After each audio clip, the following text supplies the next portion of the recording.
Well, good morning, everybody. Get your coffee because we got coffee and sports in the morning show with here your boy Coach Dante and his co-host Mo Better. Had some great basketball this weekend.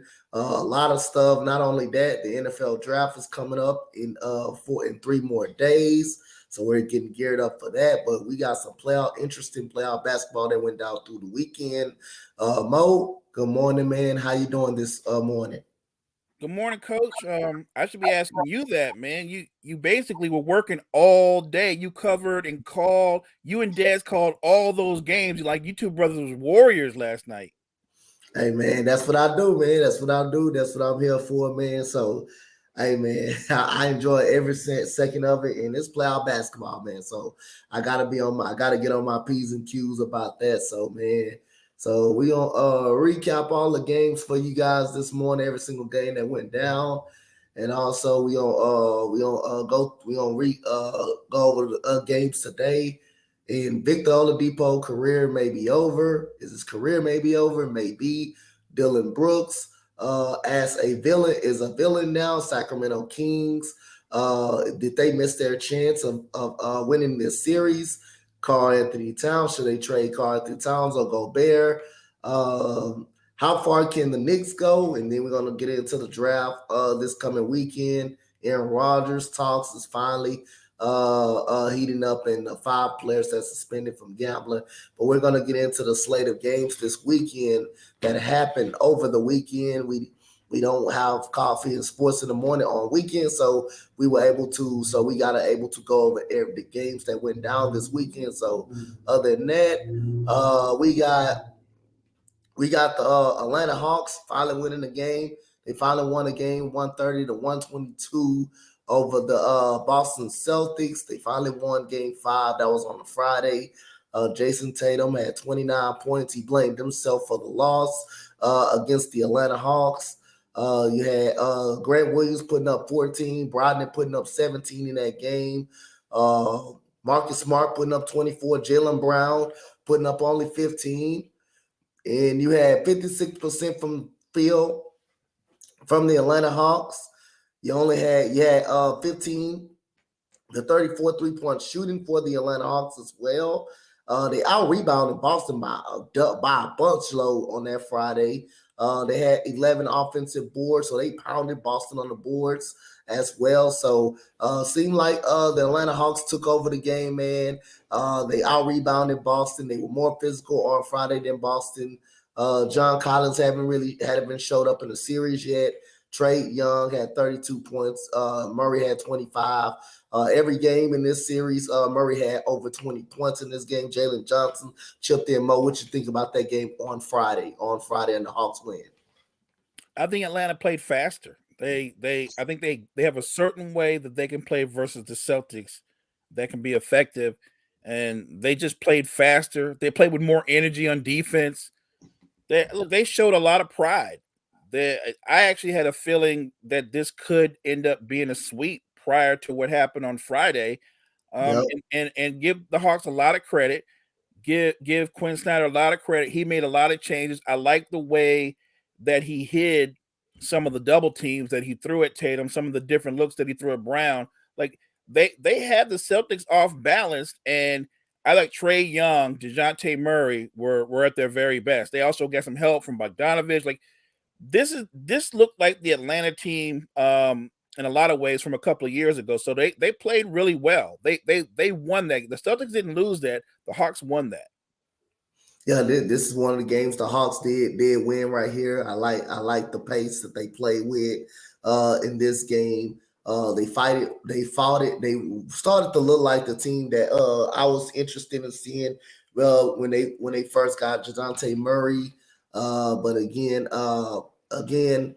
this Boston team when they take a loss, they actually know how to adjust on the fly. And it's just one of these games the backcourt did really, really well. They had to do really, really well up in this game. They had to be more efficient, and they were more efficient than Jason Tatum and Jaylen Brown this game right here. So this is a game that the Hawks came out and played really, really well. And these one of those games when you say you have to play a perfect ball game. You have to play a perfect ball game to beat Boston. Of course, every NBA team it's not going to be perfect, play perfect. But again, the Atlanta Hawks, one of these high scoring, superb games that they actually played and won. So we switched to the game. Game three that was dominated by the New York Knicks. They dominated the Cleveland Cavaliers. They dominated them pretty badly. They won by 20 points. Cleveland only shot 7 for 31 from the 3-point line, while New York only made 10 threes in this game. New York out-rebounded Cleveland by 3. New York with 21 assists, Cleveland with no ball movement at all with only 16 assists. 21 turnovers. Golly, that's what lost Cleveland pretty much a game with 21 turnovers. You lost by 20. You had 21 turnovers in the game. Cleveland, they capitalized points off turnovers with 28 points, but the Knicks didn't have that many They didn't have that much turnovers, but 21 turnovers. The largest lead got to more than 27 points. I mean, this game was an ass beating from the start. Evan Mobley with 10 points in this game. Karis LeVert has been playing solid all series, 17. Donovan Mitchell with 22 points in this game. But other than that, nobody else really stepped up. Julius Randle continues to struggle in this series. You had RJ Barrett with 19 points. Obi Toppin chipped in 8. And we got Jalen Brunson chipped in 21. It was balanced scoring all through the board for the Josh Hart chipped in with 13. It was all around scoring for the New York Knicks. Mo, what you think about game 3 of this Knicks series? The Knicks are just a better team. I picked them to win a series because they're the better team. I didn't care about the seedings. They're deeper.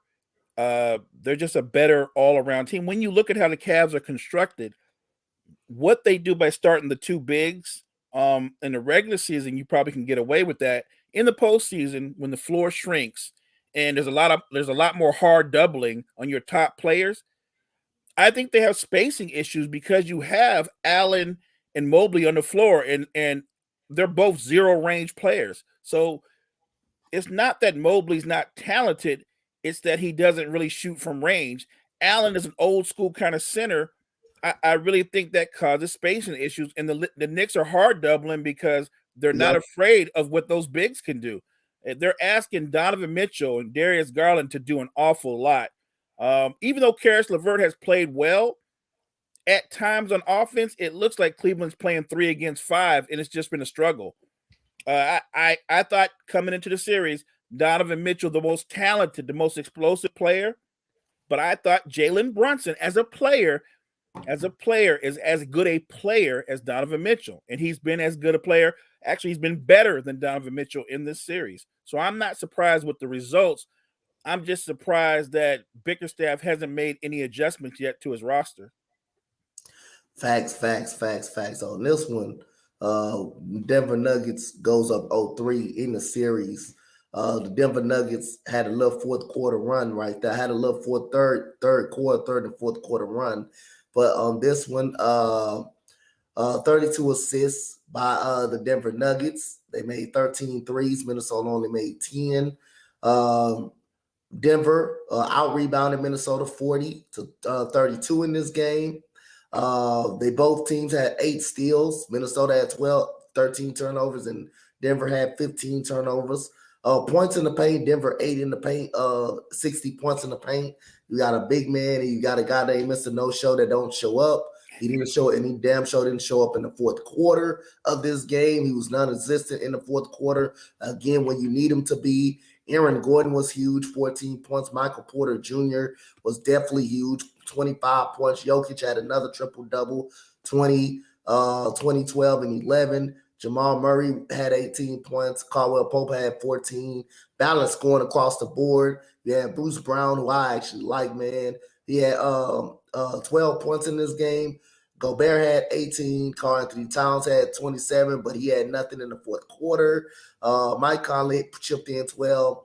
Anthony Edwards is the savior for Minnesota of this series. 36 points in this game. He had 30. He had 30 points in the last 3 games that they played, including last night's game. Taurean Prince chipped in 8. But this is another experiment. When your star player didn't show up in the fourth quarter, you couldn't get nothing out of your star player. And the Denver Nuggets had just weathered the storm with big shots. Nikola Jokic was controlling the offense. He was getting guys a lot of wide open shots, and this is a pace at this time that Denver they're definitely the better team. They're definitely the better team in this series, and Denver just executed on offense better in the fourth quarter. They made every shot, and they had actually offensive plays that they ran to get guys open. Minnesota was staggered the whole fourth quarter, and Mr. No Show continues to prove why I say he's overrated as hell, because the stuff when you need your star player, you expect them to step up, but he are who he is. He doesn't show up when it matters the most, and Anthony Edwards still proving that he's a franchise player. There's only so much Anthony Edwards could really do in this series. But Mo, what you think about this game 3? I thought the Nuggets' depth and their balance showed. When you go into the playoffs and you look at both conferences, the 2 most balanced teams in either conference, Boston and Denver. And it shows. And like you said, Denver actually runs sets. They don't just come down and just run you to death, pick and roll, pick and roll. Yes, they play some pick and roll, but they do run sets. They free up guys like KCP, Porter Jr. From picking pops, from coming off pin downs. They find more than that basic pick and roll game to get guys involved. Whereas when you look at the Timberwolves, I don't think they run any sets. I think they literally just run pick and roll, and it's either pick and roll with Mike Conley or pick and roll with Anthony Edwards.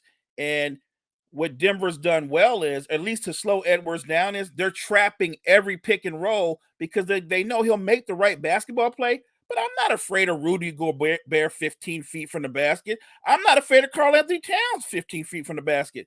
And that's the problem with Minnesota.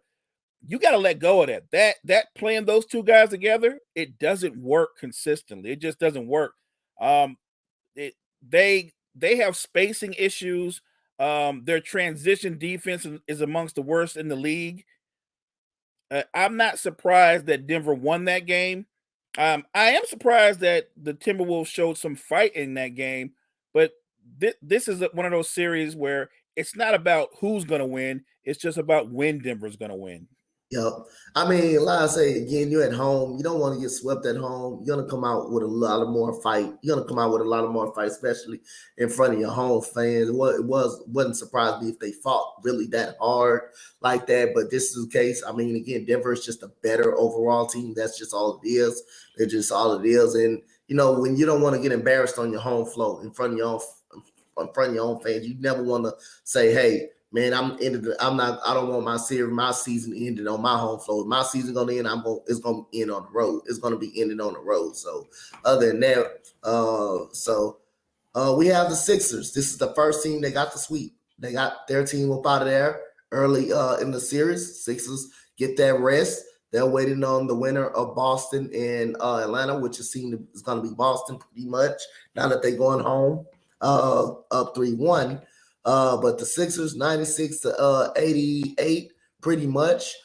This is another emphasis. I mean, we have so many emphases of this, especially in the Western Conference. I mean, outside of Denver. Outside of Denver, Denver is clearly outclassed. It's the better team, better than Minnesota. You want to see when the Clippers are healthy, how better that Phoenix is. I don't think the Phoenix that much better than Clippers when they're healthy, but they're better than the Clippers as of right now because no Kawhi Leonard, they're better than them. But with Kawhi Leonard, you can argue that the Clippers, this could probably be an even series at this point in time if Kawhi Leonard was at least playing basketball for them. I would think Cleveland, them. This was an even series, but it's proven more and more that the New York Knicks are the better team now. The only even series that we do see is the Golden State Warriors and the Sacramento Kings. That's the only even series Best season first round. that's basically only even series we probably do see. But other than that, Philadelphia really struggled in this series. They didn't play well at all. It was just a instance. They were just better. They were just by far. They wasn't by far the better team, but they were just better as far as execution wise. In the fourth quarter, as far as having the veteran players that been there and done that. Brooklyn doesn't have the players that been there and done that. Yeah, you got Mikal Bridges and Cam Johnson, but they were role players for their respective teams when they got to the NBA Finals. They never been a part of an offense where they had to be the guy and make their own plays. And most of that, they don't have a traditional point guard. Yes, Spencer Dinwiddie does play point guard, but he's not a point guard that's going to get everybody open shots. Again, they struggle to get open shots. They struggle to make shots. Mikal Bridges averaged 26 points in the game for the series, but he struggled in this ball game right here. Turnovers, they both had 10 apiece. Points off turnovers, Sixers had 16 points off those turnovers. 46 points in the paint. Wasn't that even much scoring? It was a sloppy ball game throughout. I mean, it just came down, the Knicks, they couldn't score. They couldn't score down the stretch. They didn't have nobody that could score down the stretch. Curry got benched. Curry was benched pretty much the whole game. Bought back in the fourth quarter. He was out of rhythm. Joe Harris stunk the whole series. He was bad. Joe Harris the whole series. I don't understand how you kept playing.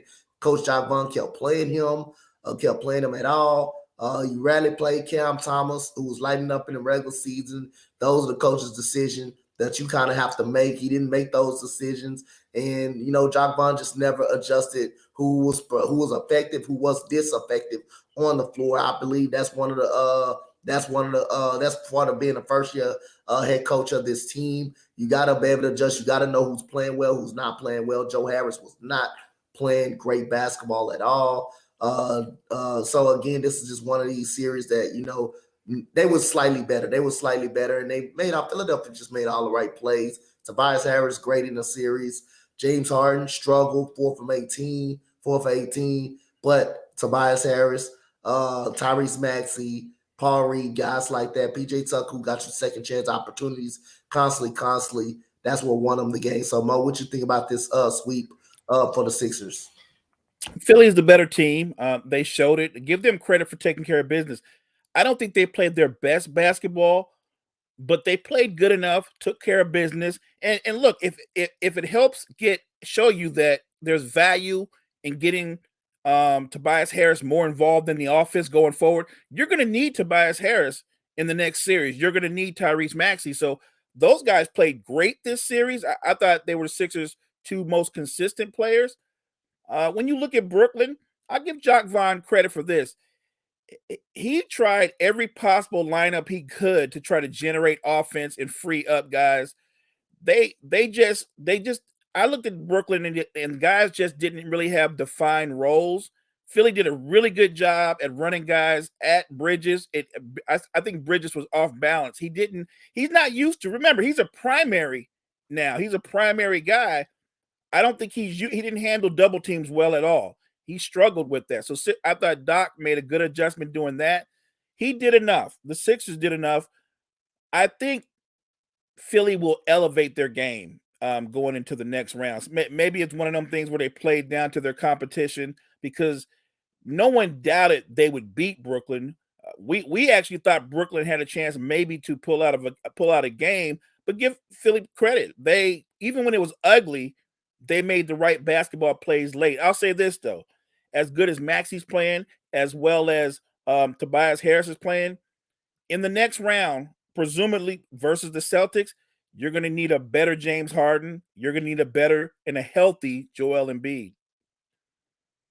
You're gonna need everything in the book for that whole lineup right there. Because again, playing the way you played against the Nets, that's not gonna get it done against Boston. You're not gonna beat Boston doing that.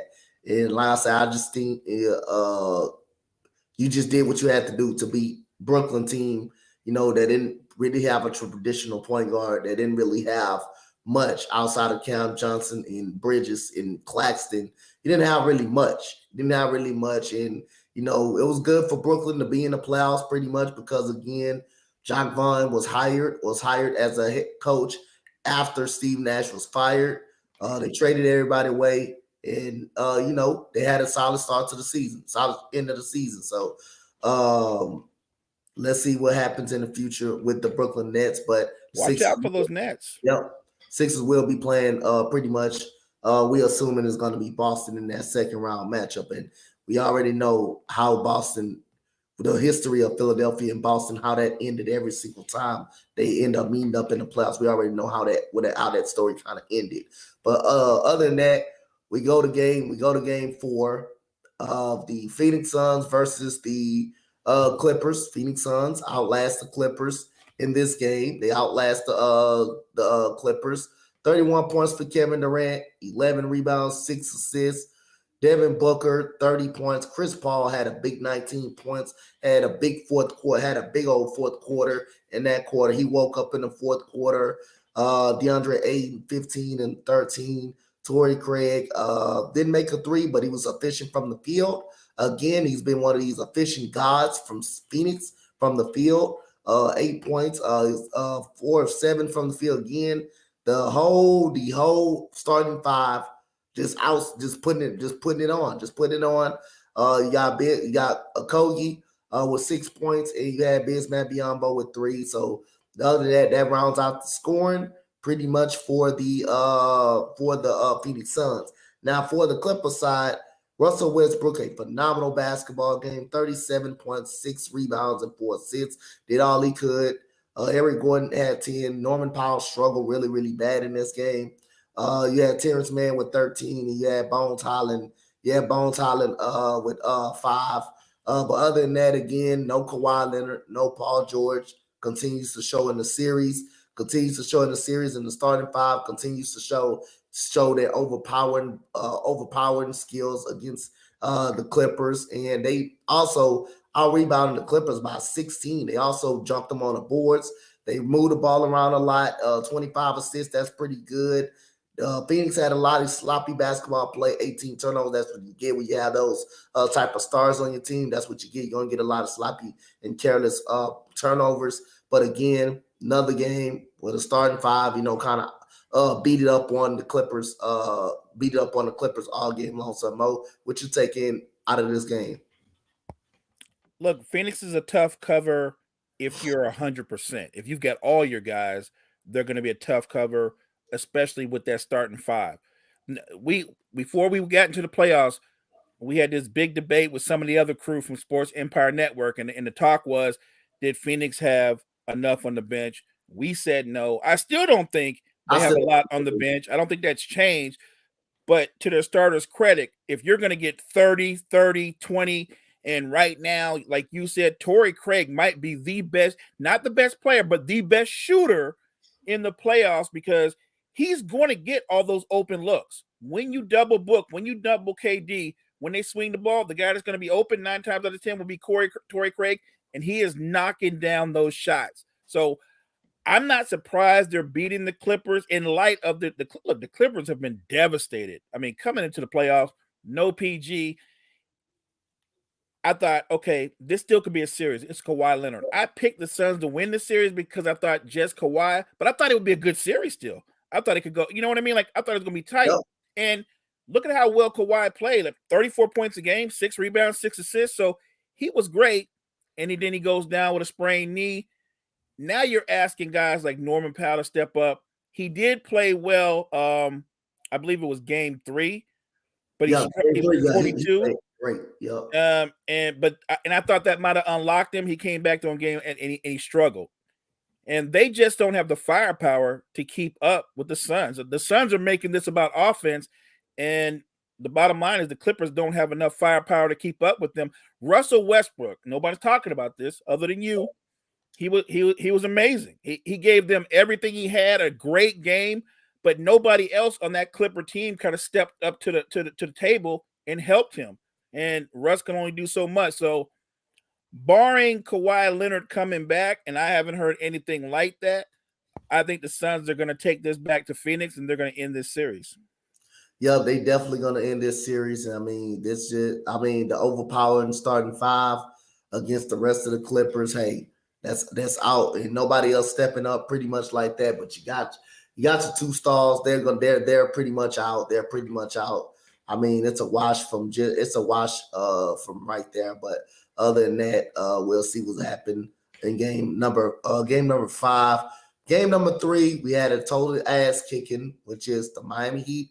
Tried to tell them about those Miami Heat, Mo. We tried to let them warn them about the Miami Heat. But it was a straight ass kicking from the start to all the way to the finish line. All the way, we know Giannis is out.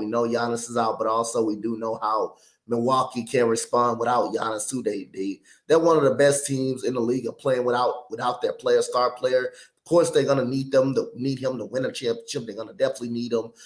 You can say the same thing about Ja Morant. They're going to need Ja Morant to win a championship. They're not going to win a championship without Ja Morant, but they do have some instances of playing better without the star player.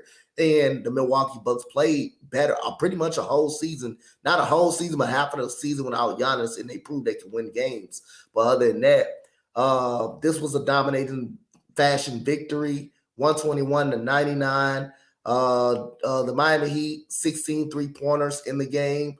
48% from 3. When they shoot the 3 well, they pretty much win the game. But Milwaukee shot the 3 ball pretty well, 38%. Man, they shot the 3 ball pretty well themselves. But rebounding goes 44-37 by the Miami Heat. Fast break points 18. They only had 4. They only had 14 turnovers. The Milwaukee Bucks had 18 turnovers. That's a lot of turnovers against the Miami Heat. Points in the paint, 46 points in the paint. The largest lead was 29 points by the Miami Heat. That was the largest lead of the game. Kevin Love, 6 points. Jimmy Butler, we already know he turns into this all-world superstar. He is a star, and he is a defensive on an all-defensive team in the regular season. He's going to be a star in an all-defensive team in the regular season. Playoffs, he's going to be an all-world he's going to be an all-world player. He's going to be on the first team all defenses. He's going to be a superstar in the playoffs. And like I said again, you need your player. You need your player when it matters the most, and that's what Jimmy Butler game uppens in the playoffs. His game elevates in the playoffs, and he's ready for playoff comp, and he's proven that throughout this whole series. Bam Adebayo with 12 and 11. You had Matt Strus with 12. Duncan Robinson. I said it. The ghost of Duncan Robinson. The hero went out. Duncan Robinson will be a hell of a play. 20 points. 5 and 6 from 3-point line. Cody Martin always giving you good production with 12. Kyle Lowry with 15 points in this game. And you had Jay Crowder with 5. You had Joe Ingles with 11 points. You had Pat Connaughton with 11. I mean, Bobby Portis only had 9 points and 10 rebounds. Chris Middleton with 23. Drew Holiday with 19. Grayson Allen with 14. Mo, what you think about this assassin in Game 3 by the Miami Heat? I think Miami's they're scrambling on both ends of the floor. They're out quicking the Bucks when the Bucks are on offense. They're trapping everything, and they're trapping Brook Lopez. They're not letting Brook Lopez get off. He's been a non-factor really in most of this on both ends of the floor. Yep. So on the other, when they're on offense, what Miami's doing is they're spreading Milwaukee out. As good a rim protector as Brook Lopez is, he can't play in space. He doesn't have the speed or lateral quickness to play in space, and they're just running him in every action. They're involving Brook Lopez, or they're going to go hunting for somebody like Jay Crowder's a good defender, but he's not quick or laterally quick or athletic. They're hunting guys offensively, And from the outset of this series, even before Giannis got hurt, they've yet to figure out who on Milwaukee can slow down Jimmy Butler. Yep. He's too quick for Middleton. He's too big for Drew Holiday, and all the other guys on the Bucks just athletically they can't match up to him. So until they can slow down Jimmy Butler, they've got a problem. This is playoff Miami. We talked about this. Some teams are built for the regular season, like the Timberwolves. Some players are built like for the regular season, like Karl Anthony Towns, like Julius Randle, and other guys.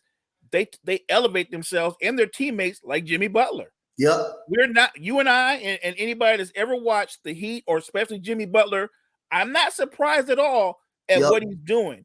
And to Bucks fans, even though I think the Bucks are the better team, if Giannis comes back, that doesn't mean you win this series. Yep. It doesn't mean it means that you can make it a long series, but now you've got Jimmy Butler playing like a Super Saiyan right now. That's a problem. I actually think if Giannis comes back, this still is a long series. This is a 7-game series. Yep. And you're going in the 7 game with Jimmy Butler. Scary. Hey, that's a gamble. That's a gamble right there. You never know what happened in that 7th and final game in Milwaukee. You never know what type of game Jimmy Butler will have at that type of game. You don't want to. I agree. Yep. They're built for more of the playoffs. I mean, they're going to struggle. They're going to have their issues in the regular season, but you don't want that team never in the playoffs. You don't want to face that team in the playoffs when it comes down to it, because Eric Spoelstra, you're talking about two-time NBA champ, a 3-time NBA champion at that head coach that knows how to adjust, and Pat Riley always having some of that toughness on his team. Hey, you don't want to see that in the playoffs. You will like it in the regular season because you can game plan. You can see them in the regular season. They're not going to be too much of a good regular season team. They're going to do enough to make a playoff. But again, when they get to a 7-game series and they have to study you and game plan for you, they're going to adjust and they're going to make life hard for you up in that playoff. So we got the assassin in game 3 with Los Angeles Lakers versus the Memphis Grizzlies. Yes, it was a 10-point game, but the score was actually real. The score was actually bad. The league got up by much as 29 points. The score was this game was over from the start of the game. Soon the opening tip off, the game was pretty much a done deal on the opening tip off right there. So Lakers shot 81% from the 3-point free throw line. They made only 7 threes, but that didn't really matter. They didn't need to make more threes than that because the way the game was already going. They ate the paint, 58 points in the paint. They got out rebounded by 2 points. They turned the ball over 16 times. Points off turnovers come from the Memphis Grizzlies. That was going on late in the game. Lakers didn't have much ball movement. Memphis did not have much at all. They had more ball movement than Lakers, but they was pretty okay in ball movement. But this on the stat sheet, it shows the Memphis outplay, but on the court, it didn't show. But yeah, Anthony Davis, 31 points, a very solid game, man. 31 points, 17 rebounds. Yeah, LeBron James, 25, 9, and 5. D'Angelo Russell chipped in 17. Austin Reeves had 13. Achimori continues to be impressive in the series, 16 points. Another efficient game, and you had Dennis Schroeder had 7 points in this game. And for the Memphis side of things, you had Jaren Jackson Jr., 13 points. John Morant had 45, pretty efficient on the shooting. Desmond Bain had 18, but other than that, nobody else got off. Mo, tell me about this game, man. Tell me about your Lakers, man. So the stat line is deceiving because the stat line doesn't let you know that they were down 29 after the first quarter. That's what the stat line does. So their numbers look good because they spent the rest of the game playing catch up, and the Lakers basically coasted the rest of the game. Like the Lakers didn't play great, but they had them down by 29. Like you didn't have to play great. You didn't think about what you said. The Lakers only made 7 threes, turned the ball over 16 times, and they still won the game. Like they literally destroyed them and owned them in the first quarter. Game decided in the first quarter. If Anthony Davis is now he played well. If he's going to come in there and he's going to put up those kind of numbers, That's going to make the Lakers scary because he's a problem in the post. I don't think Jaren Jackson can guard him one-on-one. As good a defender as Jaren Jackson is, I don't think he can guard an aggressive Anthony Davis one-on-one. They're going to have to double Davis and live with D'Lo and others making jump shots. That's really their only chance to slow him down, or unless Jackson is aggressive and attacks Anthony Davis and can get him into foul trouble.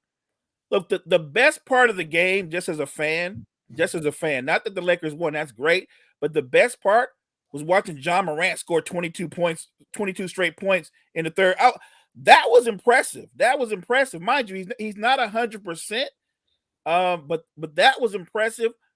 If I were looking at it from the Lakers standpoint, that's scary because maybe he's showing you signs of what's to come. Like, if Memphis gets up to just a half decent start and you're going to get that from John Morant or something close to that, you're talking about a really close game. I don't think this series is over.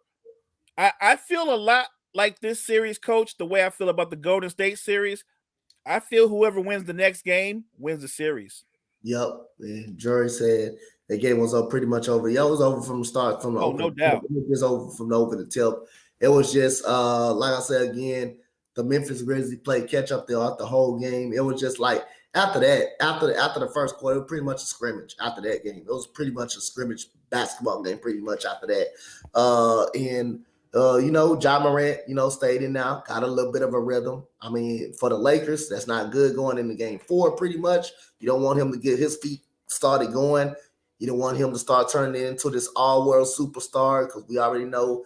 Healthy John Morant with no issues. This guy's still hard to stop, even though if you force him to shoot jump shots, the guy's still hard to stop. Still will be hard to stop. So we'll definitely see what happens in game 4. If he touches the paint, you're in trouble. If he touches the paint, I'm talking about from free throw line in, you're in trouble. So trust me, again, may not be a 20-point blowout. The very next game, we'll see how Memphis come out. But other than that, Lakers right now, they're winning the series 2-1. Now we get to yesterday's games, and we get to the first game of the day, which is New York and Cleveland. I never seen so many 50-50 balls that was loose, and one team just got all the 50-50 balls, and that was New York. They got every 50-50 ball that was put on the floor. What if it was trying to go out of bounds? The New York Knicks got it. What if you had the dive on the floor? The New York Knicks got it. Got the ball. The Knicks outscored them in the fourth quarter. The game in the fourth quarter, it was close in the fourth quarter. The Cavaliers had to come back from behind. They tied the game. Darius Garland got on a hot run.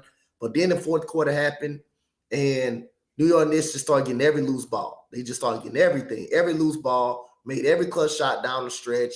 And Cleveland Cavaliers didn't make an adjustment down. They didn't go for every. They didn't win every 50-50 ball. They were getting out rebounded like they were in game 1. They were getting out hustled. Everything that went wrong in the fourth quarter, that it went wrong to Cleveland side. Everything that went right, for the New York Knicks. They got everything. They got every loose ball. Every loose ball, they got it. Every jump ball, they got it. And this is the point when you have Josh Hart. When Josh Hart comes into play, when you have a guy like that has a high motor, that helps right there. So Josh Hart, man, pretty much, helped out. And it showed right here again. 47 rebounds to only 33 rebounds. Out rebounding about 14, 17 offensive rebounds. That's when Cleveland was killed at right there. They were killed on the offensive glass and on the 50-50 balls, which got them extra second chance opportunities. And you got someone like Jared Allen, who's a rim protector, and Evan Mobley, who's a great 3-and-D defender. How you cannot allow the Knicks to get every loose ball or every defensive offensive rebound. That's the point what kind of upset me a little yesterday watching the game from Cleveland. Their effort wasn't there in the fourth quarter. And it seemed like the New York Knicks had way, way more energy going into the fourth quarter and allowed Jalen Brunson to make timely 3 after timely 3. And also RJ Barrett went off in the fourth quarter. Seemed like you got this asset when every time you call somebody out, they automatically hear you. They hear you through the chat, hear you through the stream, and RJ Barrett immediately goes crazy in the fourth quarter. Jalen Brunson hits a big 3, big time in 3. You had Josh Hart with 19 points in this game. Mitchell Robinson with 12 points, 11 rebounds. He was a beast on the boards.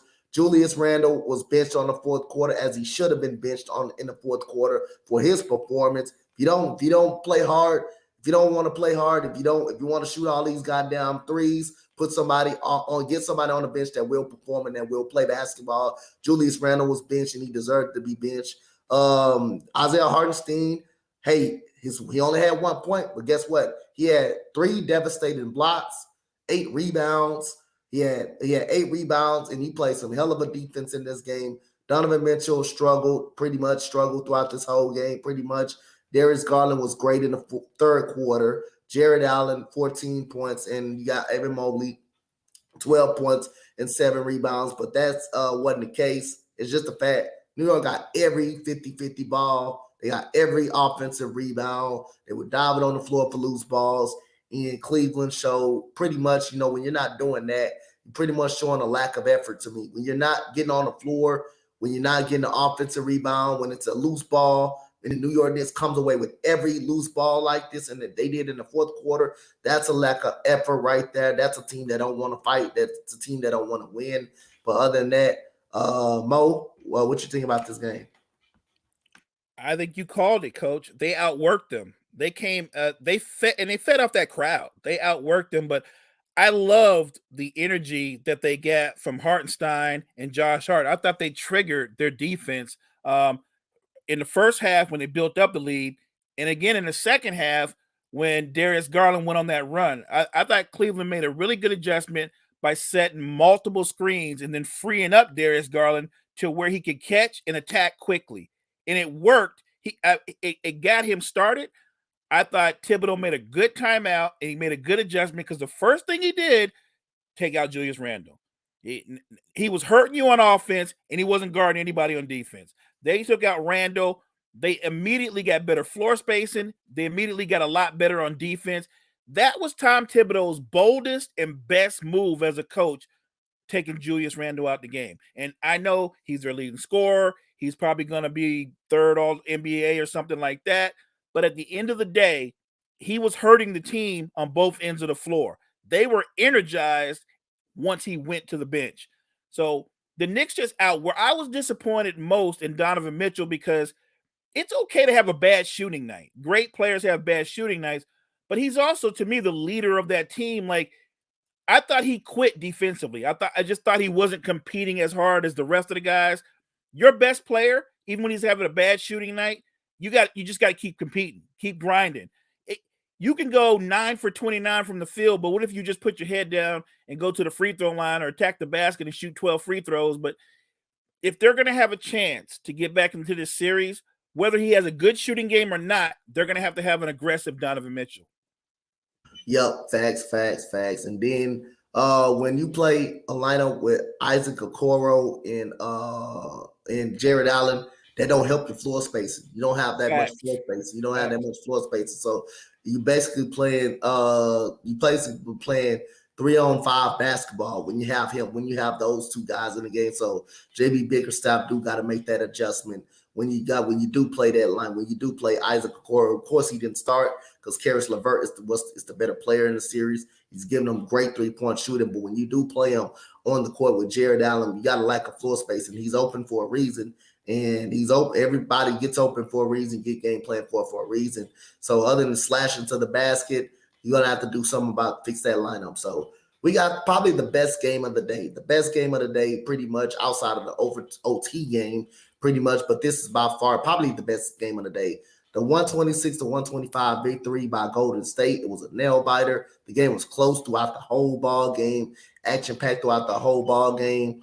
You have Stephen Curry, 32, Klay Thompson, 26, Jordan Poole, 22. Draymond Green off of the bench, didn't shoot well, but he was effective on the defensive side of the ball, 12 points, 7 assists, 10 rebounds. The best playmaker on the team that they got. They were energized off the bench by him. Golden State, 14 threes, made 14 threes, shot 41%. The Kings weren't bad at all. They shot 40% from the three. They both was tied in rebounds. The Kings had a little bit better offensive rebounding edge. Both teams kept their turnovers down pretty much evenly matched game. It was an evenly matched game pretty much throughout when you look at the stat sheet, but the scoring otherwise, I thought the Kings played as well as they could play. They missed a lot of shots in game 3. They made some of those shots in game. They made some of those shots in game 4. Sabonis not having a good 2 game. Didn't have a good 2 games in Golden State. He struggled really, really bad. Harrison Barnes also struggled really, really bad. Keegan Murray finally got on fire. Finally caught fire. Rookie finally caught fire in this game. Kevin Huerter, 21 minutes, 2 points, not good to be a shooter. Trey Lyles had a bad 2 games as well. So De'Aaron Fox, 38 points. Keegan Murray, 23. Malik Monk, who had an okay game, not a very good shooting game, but he had an okay game. And Davion Mitchell chipped in off the bench with 12 points. But Sabonis have not had a good 2 games in this series in Golden State. He had not had 2 games. I thought the shot that De'Aaron Fox got down and gave Harrison Barnes down the stretch, that was a pretty solid shot just to make the shot. But other than that, I like the execution of the play. They did double De'Aaron Fox, and that was the right play to make with Harrison Barnes. Just didn't make the shot. Got to make the shot. Made the shot, they would have won the game. Thought it was a pretty good shot, just didn't make it. So other than that, Mo, what you thought about this game? Best game of the day, best series of the first round. And it's so even, like you said, Coach. Both teams shot well. Yep. The free throw, there's no disparity. It's very close. The turnovers were about the same. Yep. Look at the shooting splits. The Kings shot great. The Warriors were 50, 40, 90. That was their splits. That's how close this game was. And I thought in the end, it just came down to a wide open shot that got missed. But Harrison Barnes got a good look. It actually looked on deck, and it just veered off. But the only thing, if I would have changed anything, I actually thought when they grabbed the rebound, when Steph short armed that floater, I wouldn't have called timeout. I wouldn't have let the Warriors get their defense set. I'm not calling out Mike Brown because he's done a great job of coaching this series, but I would have just let De'Aaron Fox go in the open floor before the Warriors got their defense set, because you know what he can do with momentum build up, and he's going downhill. They would have had to react to him. I like his chances of getting whatever he wanted, but no, look, great game. It's still one of those series that I still see going 7 games. What you can see is, I thought Malik Monk was a monster the first 2 games of this series. Yeah, he was. He was every bit as good as De'Aaron Fox in some ways the first 2 games. In Golden State, they haven't stopped him, but they've slowed him down. He hasn't been a monster. They've contained him to a degree. But to his credit, Davion Mitchell, he stepped up. The young guy, he has balled out. He's played well on both ends of the floor. And look, Keegan Murray was big for them all through the regular season. I thought yesterday's game, that was the first time we got to see what Keegan Murray can do. Like he played with confidence. He shot the ball with confidence. I think that bodes well for Sacramento going back home. If you're going to get that Keegan Murray, and what you need, and you brought it up, Coach, you need Sabonis to be the all-star that he's been, because I would make the case that Kevin Looney outplayed him in Golden State. Yep, he did. I think Kevin Looney outplayed him in Golden State. They made a great adjustment. Steve Kerr and Draymond agreed. Draymond would come off the bench. By doing that, you only play with 1 big, 4 wings, and they have more spacing. And because Steph is not a traditional point guard, they facilitated by committee. Steph had 4 assists. Clay had 4. Wiggins had 3. Poole had 4. Like they facilitated. They moved the ball by committee. That worked. And even though we don't talk about it a lot, I thought those 2 games in Golden State also showed you the value of Andrew Wiggins. Yep. He made some huge defensive plays. I mean, he made some huge defensive plays in this game and throughout the series, man. That he got a huge block on Harrison Barnes off the glass.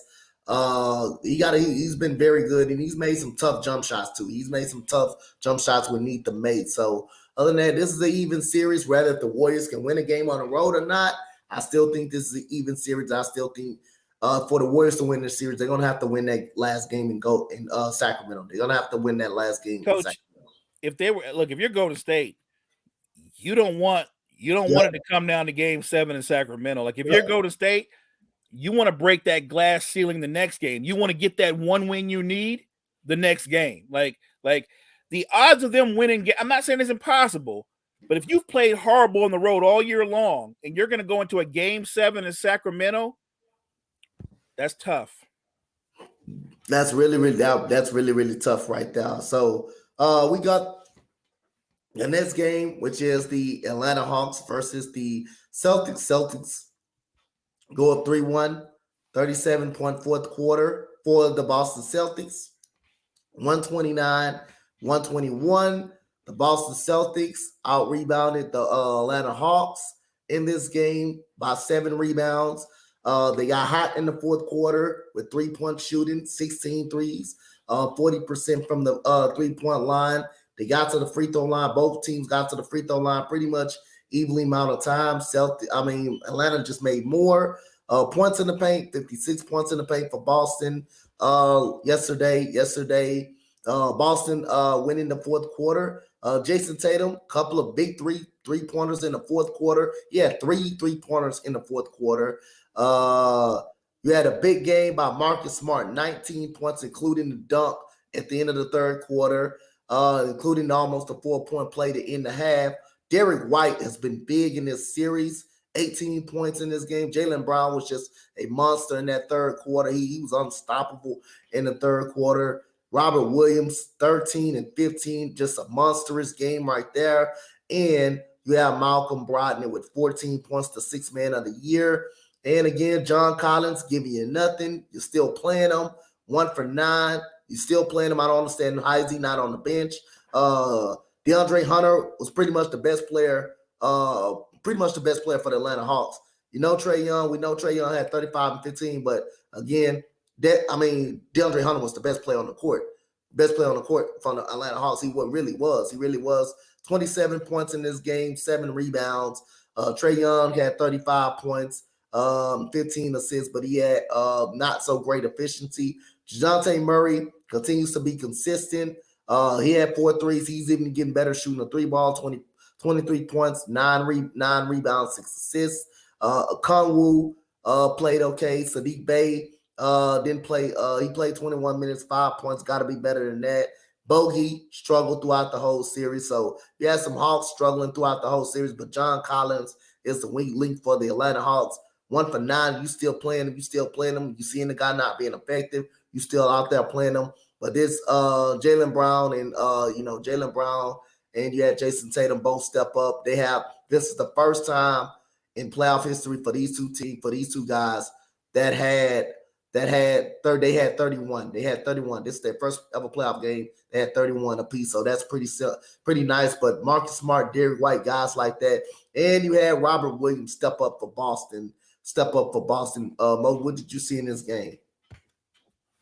I just thought the better team found a way to win. I don't think Boston played their best basketball in Atlanta. I want to give the Hawks a lot of credit for how they played, though, in game 3. They showed a lot of heart. They were competitive, and they found a way to pull it out. And like you said, look, Trae Young put up 35, but if anybody watched the game, a lot of that 35 came late in the game where they were just going back and forth at the end of the game. Like it looks good in the stat. It looks good in the stat line, but if you actually watch the game play out, those points they didn't impact the game late. The better team's going to win this. There are 2 teams in these playoffs that can attack you on the perimeter with four or more guys. Boston's one of them, and the other is actually Golden State. Golden State can get you with Clay, Steph, Wiggins, Poole, and even DiVincenzo can give you double digits at times.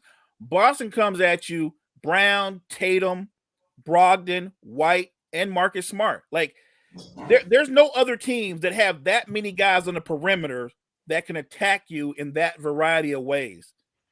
I thought Hunter played not just the best game I don't think he played a game that good in the regular season. He was fantastic. That's kind of the Hunter that I've been looking for, that I know he could be, coach. He just struggles with health. the flip side is you look at John Collins, and John Collins is just getting good cardio. He's literally just getting a good workout, like he's at the gym. He's just running up and down the floor. He's not doing anything, but he's getting a hell of a workout. Yep. Atlanta's going to have to make some big decisions, and obviously they've already said they're going to give Quinn Snyder free reign to impact those decisions. The Celtics will close this out. They are the better team. They'll close it out and get ready for Philadelphia, and that's going to be an interesting series. But I still would go into that series favoring Boston. Yep, you ain't lying about that. But other than that, this next game, it's kind of funny to me. This next game, we talking about the Denver Nuggets versus the Minnesota Timberwolves. 114 to 108 win. We talk about that energy that Minnesota came at home. And one of the players that didn't want to go home was Anthony Edwards. He wanted to fight another day, and he damn sure did the last 3 games. But Minnesota, what's so funny to me, they tried everything in their power to lose this basketball. Yes, they did. They tried everything in their power to lose this basketball game.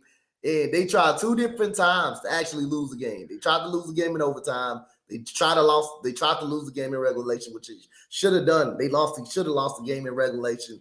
They were about 12 points with 2 minutes and 52 seconds. Less than 3 minutes to play, up by 12, Coach. Up by 12 points. Michael Porter Jr. got hot, hit the 2 threes. Jokic had a big basket. But the key, Minnesota tried to lose the game. They literally tried to give it away twice.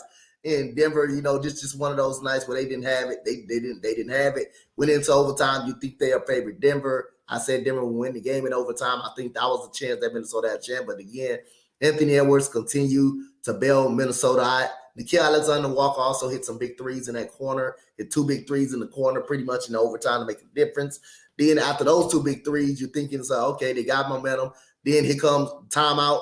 Mike Malone, Jamal Murray, Michael Porter Jr. coming. And you got Nikola Jokic coming again. But then the three-pointer by Anthony Edwards when he shook up Aaron Gordon. That was a hell of a move right there. Got separation and made the three-pointer to ice the game. Anthony Edwards, if it's anybody that showed you that wanted to compete and that wanted to say, hey, I'm not going home, it was Anthony Edwards. Karl Anthony Towns played like he wanted to go home, played like he wanted to go home, played like he wanted to go into the summer. Going to the summer, Anthony Edwards say, "Nah, hell nah, we gonna extend our season, but probably one more night, probably a couple of more nights. We're gonna extend our season. Not going home on my home court." You can see Anthony Edwards yelling at guys on the court, making sure they get in the right place. But again, he was locked in. Yeah, I got to give it to Anthony Edwards. After game 1, Anthony Edwards been locked in throughout pretty much the whole series, pretty much. But other than that, man, I got to give credit to Anthony Edwards, man. He played hard. Nikola Jokic. 43 points, 11 rebounds, a monster game right there. Love that game, 5 threes. Jamal Murray with 19 points up in this game. Aaron Gordon with 14. Bruce Brown had 11. And Gobert had 15, had 14 and 15 typical numbers. Karl Anthony Towns had 17 and 11. Mike Conley also hit a big 3 in the corner off the glass. That was a tough 3 to even hit from the corner off the glass right there. He had 19 points. He was really huge in this game. Alexander Walker mentioned the 2 threes that he hit in the overtime pretty much.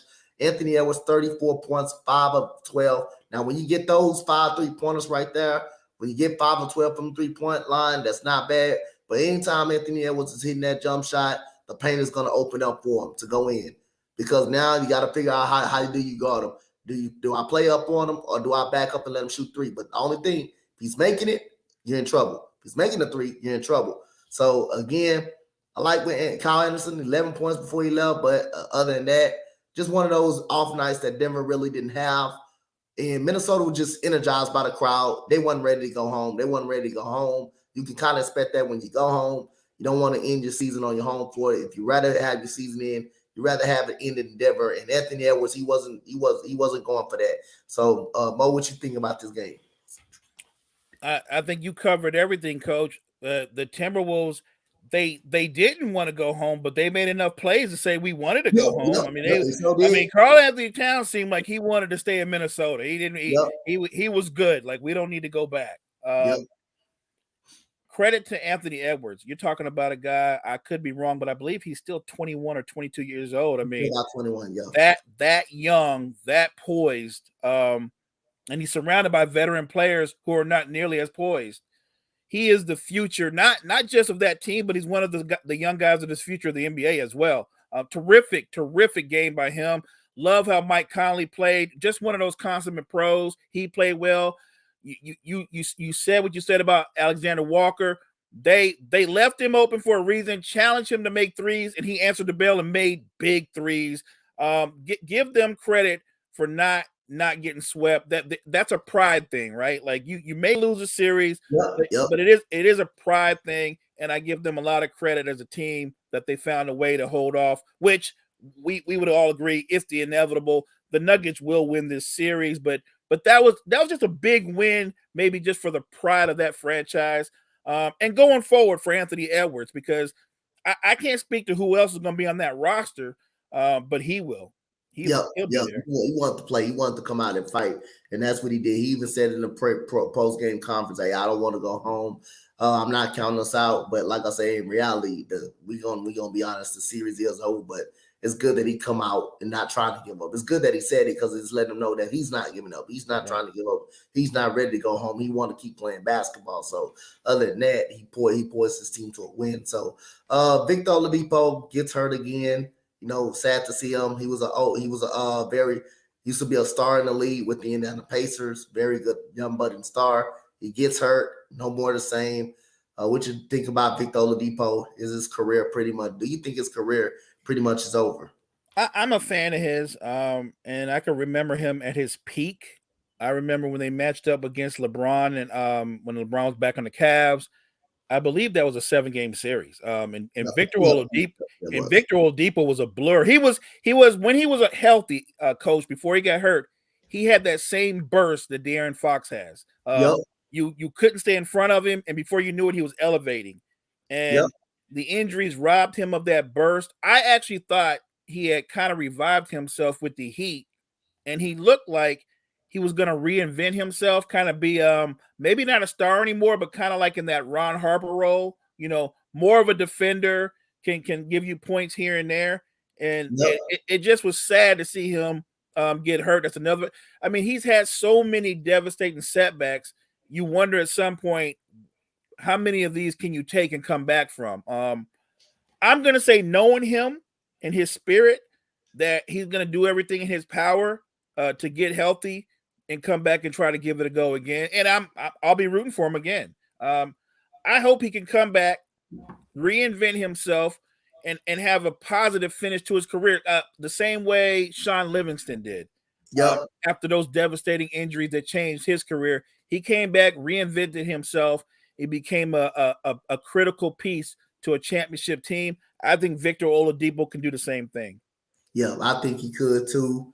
Tough man. The man was emerging to a superstar in the league before he had that first injury. I thought he was coming back into his own after that. I thought he recovered pretty well. But other than that, man, this injury kind of hurts me to see that he's kind of hurt again. Once them knees go out up on you, it is tough to come back your own self. That's one thing I can say. So other than that, the Kings miss their opportunity to win the series? Or now we already talked about it. They were down. They were up 0-2. They lost the last 2 games in Golden State. Did the Kings miss a chance to go up 3-1 in the series? I think they missed a chance to control the series. Yeah. But I don't think they missed an opportunity to still win the series. What happened is what could have been a 5-game series, and that would have been in their control. We're looking at a 7-game series. And guess what? That's what you play the regular season for, to get a game 7 at home. What they did was, look, you can make the case that they energized Golden State a little bit, because Golden State was on their heels. Like, they were lost those first 2 games. And now it's a 2-2 series. It's the best of 3. I picked the Warriors to win the series, so I'm not going to say they're not going to win, but if you're a Sacramento fan, you're still in good shape. You're going back home, and you didn't lose by a blowout. the Warriors shot the ball as well as they could, changed your lineup to spread the floor better, and you lost by 1 point. 1 point. Yep. Pretty much an even game throughout the whole game, pretty much. Except the wide open, pretty much 3-pointer that was pretty much missed. But other than that, interesting topic right here. I don't think you can trade. I don't think you can trade this guy because you just got everything for him. So I think he's untradeable. He's untradeable as of right now. Should Minnesota move on from Cat or Gobert? I don't think you can move on from Gobert. You traded. You already got. I think Gobert's stuck. Gobert's stuck. So he shouldn't be in the question.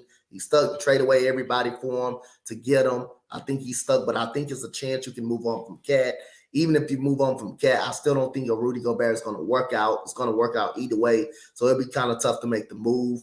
But you definitely can't move on from Gobert because you gave up everything for him. You gave up everything for him. He's stuck there. So, Mo, if you're in this situation, Timberwolves, how would you manage it? How would you manage this? Coach, you're more of a baseball fan than I am, so you can remember the Mets contract with Bobby Bonilla, right? Yep.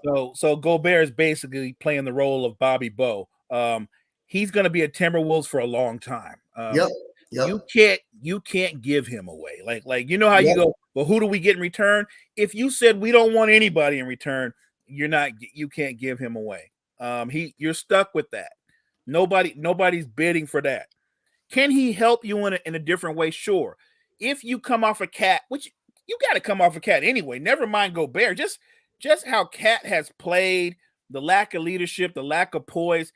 He's in year 7, and he's still very immature to be in his 7th season in the league. But you can't deny his talent. So I don't think it'll be hard to find a willing trade partner. It's just what you're looking for in return. And if I was Minnesota, I'd be looking for another wing player that can complement Anthony Edwards. You already have Gobert. You don't need to play with 2 bigs. 1 big surrounded by a bunch of wing players, especially wing players that are 6'7", 6'8", and you'll be fine. So I think Cat will be having a new home this offseason. Yep. How far can the Knicks go? How far can the Knicks go opposing if they win this series? They play the win out of Miami and Milwaukee. So how far can you think they go? How far do you think they go? If, let's say, they match up with Miami, they might actually get into the conference final. That's a long series, but I think that they could win it. Yep. But if they match up with Milwaukee, then I think their series would end in the conference semis. Their season would end in the conference semis. The Knicks are a really good team. Yep. I don't think, I'm just going off of how I see them and perceive them. I don't think they're good enough to get to the conference finals. I mean, that's just the cut and dry of it. I just don't think they're good enough to get to the conference finals. Yeah, I think they're just a second round and out team. I just think that's the ceiling. Whoever they play, I think if they play Miami, I would still take Miami to win that series. I would still take Miami to win that series, actually. But if they play Milwaukee, either one they play, I would take Miami to win that series. I think they're both the better team. Probably maybe end up a better team now. Again, the evenly match is Miami. The evenly matched team is Miami. Right, that's a longer series. That's a longer series, but if you're playing a healthy Giannis, that I think that's a short series. I think that turns into a short series all of a sudden. So either way it goes, I think it's a very successful season. If they get past the first round, it's a very successful season. With Jalen Brunson being there, being his first time being there, and Josh Hart, that's a successful season. They didn't get out the first round a year ago. Prior to last year, they didn't even make the playoffs last year. So other than that, make the second round, finish this series off. It's a huge for the Knicks. Pretty much huge for the New York Knicks. Coach, I think I'm with you. It's a successful season. Yep. I would just say going into the offseason, they might want to really look at their roster construction. Yep. I don't think you need both Julius Randle and RJ Barrett. They're built differently, but their skill sets are almost identical. I don't think you need. Most Knicks fans would be like, "You're crazy," but I don't think you need Julius Randle. I think you can move off of him and bring in. Look, to me, chemistry is an underrated component in sports. Yep. I think you can move off of him and find somebody who's a better fit, along with Brunson, along with RJ, along with Josh Hart, along with Quentin Grimes. Julius Randle is a very good player, but to me, if he's your best player, right? If you're going to say he's our best player, if he's your best player, your ceiling is probably going to be second round all the time. That's all I'm saying. He on another team, on a title contending team, he wouldn't be your best player. He'd be your second or third best player. Yeah, definitely. So we got the NFL draft coming up Thursday. NFL portion. We got the NFL draft coming up Thursday. Who would you value as a surprise for this draft? A surprise? Yep. Where they're drafted at, or just in general? Because if you say where they're drafted at, I'm interested in seeing where Richardson is going to go. Okay. Because some people have him as high as inside the top 5. Some people say he might fall a lot further. And I think he's one of those players that there's not a middle ground, coach. He's either going to hit the ground running and be everything they say he is in a positive note, or he's going to hit the ground and be a bust. I mean, I don't think there's a middle ground for him. And I wish him well. Look, as a fan, to me, you always wish for the high side for young players because it's good for the league. It's good for the league. So I hope all of those guys, the quarterbacks, the running backs, the D-line guys, all end up being what people project them to be because it's good for the league. Definitely. I say Anthony Richardson can expect to go in the first round. I think Will Levis is going to go earlier than expected. So you think Will Levis is your surprise?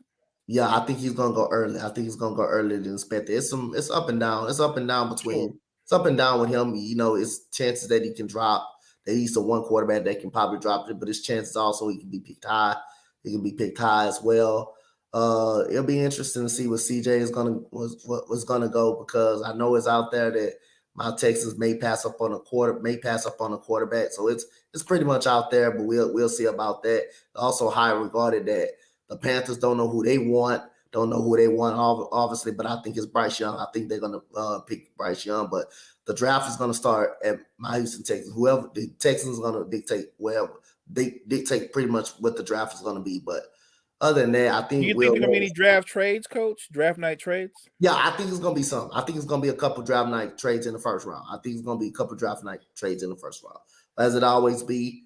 Don't be surprised. Don't be surprised if you get a couple trades and a couple of players that's on current teams that want out that be traded on draft night, because it always happens on draft night. So I wouldn't definitely be surprised at that. So other than that, Aaron Rodgers, the Jets have been talking finally. Do you see a trade get done anytime soon? Do you see a trade get done on draft night potentially? When do you think the trade, if you had to guess, when do you think the trade will happen? I hope it gets done on draft night. Look, as a fan, you want this resolved. Let's just find out. Aaron Rodgers on the Jets, then we can start really projecting what the Jets can be. I hope it gets resolved that fast. I hope they can come to an agreement on compensation finally. The scary part is if you're the Jets, the longer this drags out, that's not good for you. For two reasons. One, Aaron Rodgers is a flake. He is. He's a flake. He might very well turn around and go, I think I'll stay. You know what? I think I'll stay for another year. I mean, I'm just saying, Green Bay might want him gone, but he's a flake. He might do that. He's the kind of guy, well, if you trade me, I might retire, right? He's that kind of guy. He's a flake. So I hope it gets done a lot sooner. But my gut feeling is it won't get resolved until after the draft. Yep. So again, I wouldn't be surprised if it definitely happens on draft night. I wouldn't be surprised. So other than that, man, like I say, we got the last topic before the second to last topic before we go over the games tonight. Before we end off on the games tonight. How about you have 5 players suspended from gambling? What you think about that, Mo? 5 players suspended from gambling. I want to know what's going on in Detroit. what is happening in the Detroit locker rooms? Detroit right now? 5 players. Right. What are those dudes doing? What are they just sitting around like, yo, they got their own little draft board, like what are betting and stuff? Like, that's crazy. Like, look, it's a terrible look for the league. It's obviously devastating for Detroit franchise that's trying to they want to be perceived in a different way coming up, trying to resurrect that franchise. It's just a bad look. And I'm not against gambling, but if you're a player, come on, man, you gotta be smarter than that. You just gotta be Yep. smarter than that. You really do. That's a common sense thing. You just gotta know better. And it's kind of disappointing that never mind that it's one person, but it's multiple guys from the same organization. That's just bad. That's really a bad look on them as well. But other than that, we get into the last and final thing that is predicting the ball games from tonight. From tonight, we have game 4. We have 2 game 4s actually, both in the East and West. We have Milwaukee Bucks playing Miami at Miami. The Lakers playing Memphis at LA. Mo, who's winning this Miami and Bucks game, and what do you expect the Bucks to do better in Miami? But who do you have winning? Assuming Giannis isn't playing, I think the Bucks are going to have to try to play faster before Miami can get their defense set, and you're going to need a more efficient game from both Holiday and Middleton. But you're going to need a 15 to 18 point game from Brook Lopez. He's got to become more of a factor, actually, on both ends of the floor. And if you're Miami, I think you keep playing the way you're playing. You're playing small, and you're out rebounding them playing small. You're outworking them. Talk about 50-50 balls. Like, Miami's getting to the 50-50 balls. They're out hustling them. And right now, Miami's shooting the lights out. So that tells me, yes, Brook Lopez is a good rim protector. But if you can spread him out and take him away from the rim, he's ineffective. It changes everything. And Jimmy Butler has dictated the pace of this entire series. And if Giannis isn't going to show up, I'm not trying to be a downer. I would expect Miami to win tonight as well. Got you. So Memphis and your Los Angeles Lakers, big game 4 for the Memphis Grizzlies. They don't want to go back. I don't know if they want to go back to Memphis 3-1. They would love to go back to Memphis 2-2 with an even series with some momentum. Who takes game 4 of this series? So I'm going to obviously root for the Lakers to win game 4. But I would caution the Lakers that I don't think Jaren Jackson Jr. is going to play as badly as he played in game 3. Desmond Bane, he shot 48% from the field all year long. I mean, and he's yet to have a really good shooting night. He's due. So they need a better version of Desmond Bane. And after what Ja did, I'm not saying Ja's going to go for 45 tonight, but I am going to say this. If he's feeling that well, maybe 45 comes down to 30 or 35. That's a lot. The Lakers have to come out like they came out in game 3. And they probably will. I just don't think the Grizzlies are going to play. There's no way the Grizzlies are going to put up 9 points in the first quarter. I'm going to just go out on a limb and say Memphis is not going to have a 9-point first quarter. I'm going to pick the Lakers to win tonight, but I'll put a caveat on that. I believe whoever wins tonight wins the series. Got you. So other than that, man, we had an awesome morning show like we always do. Mo, tell the people they can follow you at. Follow me here at Sports Empire Network with the family. If I'm not here, I'm in the chat listening to Coach and Dad's call games live, having a blast with those brothers because those are my morning show partners. And obviously, you can catch my podcast, NBA Cypher. I drop an episode every week. Yep. So again, man, shout out to y'all, man. Y'all shout out to Mo. Shout out to me as well, our brother Desmond, the whole Empire Sports Network. It's been it was a great day yesterday covering all the games for you guys and the portion and the fight as well, man. Thank you guys for showing up. We will be back tomorrow, but unfortunately, we will probably be back tonight for the Lakers and the Grizzlies game tonight. So thank you guys. Have a good rest of your Hey, morning. Coach, Go ahead. don't forget to let them know you're going to do your mock draft today, right? Yeah, I'm doing a mock draft today as well. So y'all stay tuned for that.